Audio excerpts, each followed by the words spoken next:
writing, and I'm basically going to talk about basic writing rather than more advanced writing.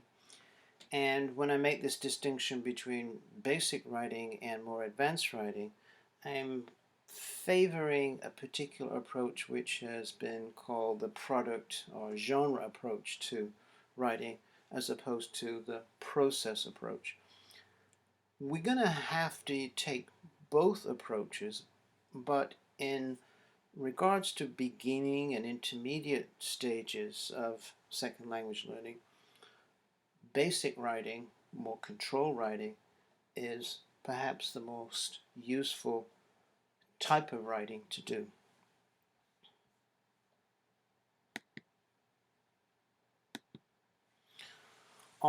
Let me go through a few concepts, basic concepts about writing. And let's start with a quote. Writing means a connected text and not just single sentences.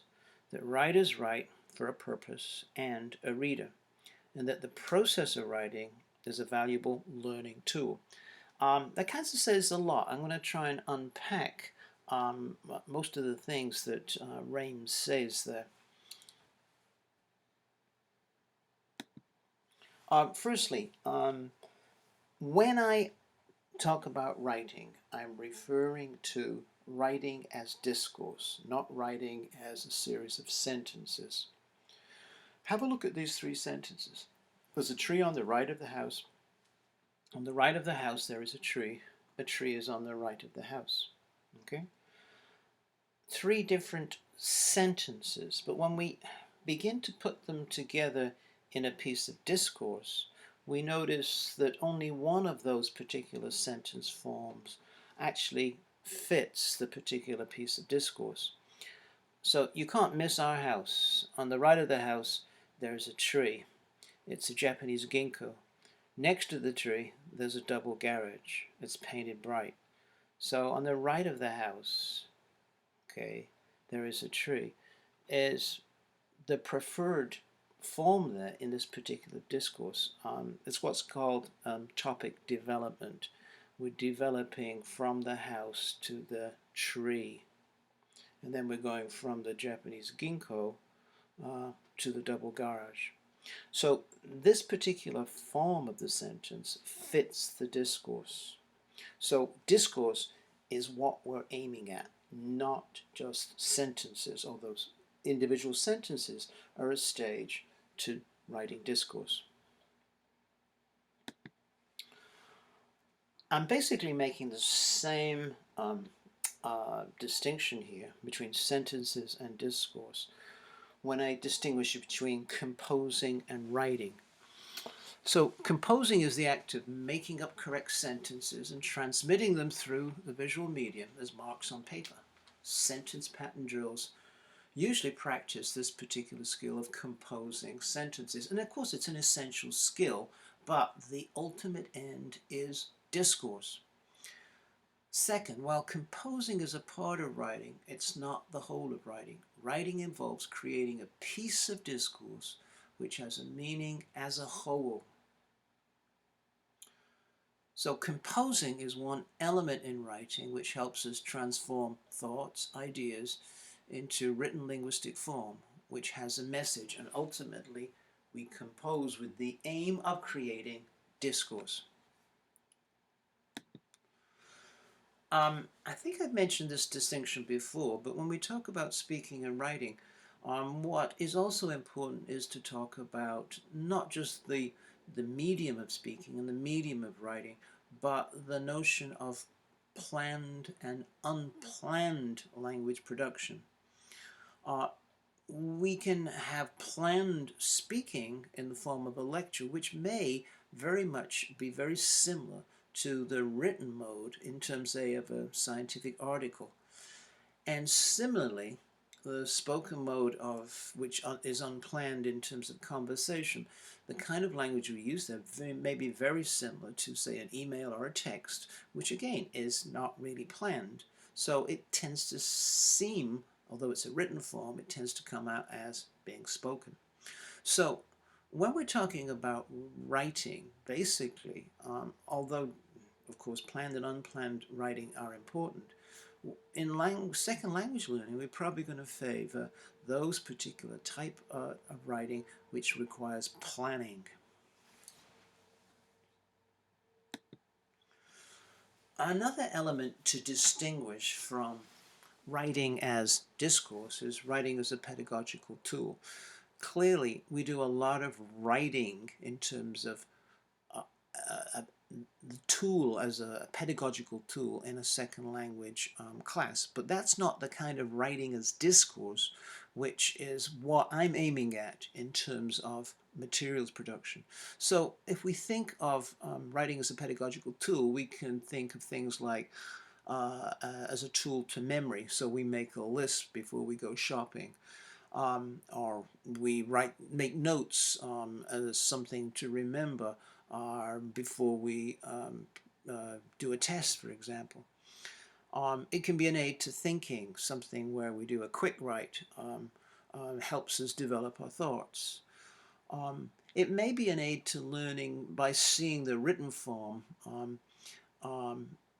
as a way of helping reception and production. So often we need the visual reinforcement of the written word when we're, say, learning a dialogue build. Next, it's a means of monitoring individual learning. So if we want to know, we want to quickly know and more easily know where our students are at, we often give them a written test, which is a lot more convenient, say, than a spoken test. Writing can be used as a change of pace because it goes, say, from pair work or plenary session in a classroom to more quiet time or seat time and individual work. Of course, writing can be collaborative as well. And it could also be a preferred learning style for some learners. And that's for us as teachers to discover, and that's why we need to give opportunities for writing as discourse so that students who have that particular learning style can benefit from it.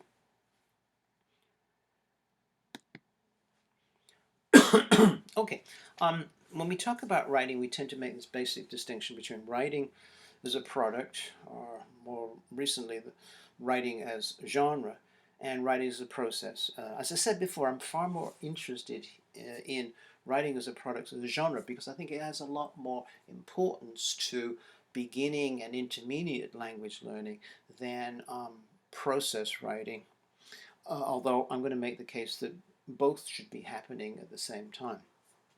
Okay, so let's talk about writing as a product or genre. Firstly, it identifies a common text structures in a target genre. So it looks at things like expository text, persuasive or narrative text, problem solution texts, cause-effect, contrast, comparison, etc. So students learn the conventions of the discourse genre, and we can begin to identify or deconstruct texts according to their rhetorical structure and whether they exhibit these kinds of structures. Of course, there may be many other kinds of rhetorical structure, and that is essentially a part of reading, that we can begin to deconstruct a text, look at its rhetorical structure, and then ask our students to use that as a model for creating their own texts.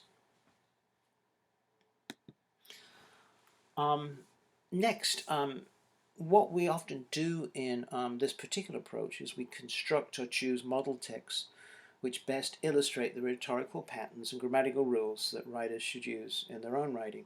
So when we're choosing a reading, very much we're looking for texts which we can deconstruct and do provide a particular rhetorical structure which is important for our language learners to master. We're also concerned in terms of discourse, the way that a text exhibits the use of linking words, transitions, topic sentences, etc. In a final element of writing as a product or a genre is that errors tend to be avoided by providing learners with models to follow. by guiding or controlling what they write. So this kind of writing is very controlled, and in that sense, it tends to control or limit the number of errors that students make. Of course, freer writing has its uses, but freer writing in terms of creative writing can be very useful, but in the sense of focusing on rhetorical structures, genres which students are going to use in their real lives, and which are going to also support other skill areas like speaking and reading and writing, controlling the writing becomes an essential element in learning to write.